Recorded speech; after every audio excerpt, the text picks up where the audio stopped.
দেশের প্রধানমন্ত্রী নরেন্দ্র মোদীজির জন্মদিনকে বেকার দিবস হিসেবে পালন করল কংগ্রেস।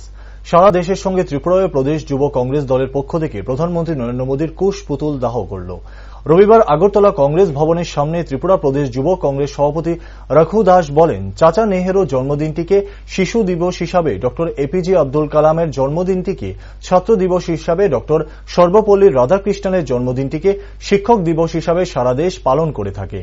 কিন্তু বর্তমানে দেশের প্রধানমন্ত্রী নরেন্দ্র মোদীজির জন্মদিনকে বেকার বিরোধী দিবস হিসাবে সারা দেশে পালন করছে। ঠিক তারই কর্মসূচির অঙ্গ হিসাবে রবিবার নরেন্দ্র মোদীর জন্মদিনে বেরোজগারি দিবস পালন করেছে যুব কংগ্রেস।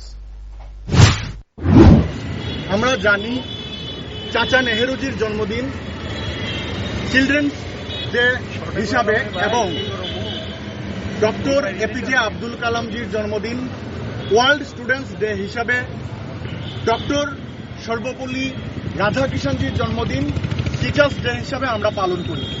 কিন্তু এখন সারা দেশের মানুষ নরেন্দ্র মোদীজির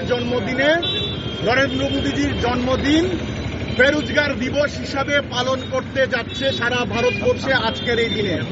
তারই কর্মসূচি হিসাবে আজ আমরা নরেন্দ্র মোদীজির জন্মদিনে বেরোজগার দিবস পালন করছি। আমাদের বার্তা হলো, নরেন্দ্র মোদীজি দিল্লির গদিতে বসার আগে বলেছিলেন বছরে 2 কোটি চাকরি দেবেন। এই রাজ্যে মোদী সরকার প্রতিষ্ঠা হওয়ার আগে এই রাজ্যের মানুষের কাছে প্রতিশ্রুতি দেওয়া হয়েছিল, যুবকদের কাছে প্রতিশ্রুতি দেওয়া হয়েছিল ঘরে ঘরে কর্মসংস্থান করবে। কিন্তু আজ দিল্লিতে প্রায় 9 বছর অতিক্রান্ত হতে যাচ্ছে নরেন্দ্র মোদীজির সরকারের, মাত্র 7,22,000 চাকরি হয়েছে নরেন্দ্র মোদীজির নেতৃত্বাধীন সরকারে।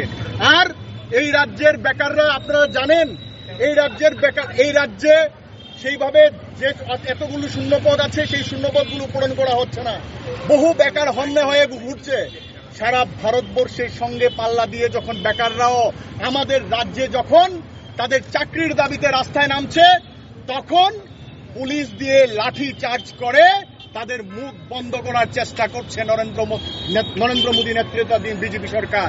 তাই আমরা সারা ভারতবর্ষের যুবকদের সাথে ত্রিপুরা প্রদেশ যুব কংগ্রেস আজ আমরা নরেন্দ্র মোদীজির জন্মদিনে উনার কুশপুতলিকা দাহ করে বেরোজগার দিবস পালন করে আমরা প্রতিবাদ জানাচ্ছি। ধন্যবাদ।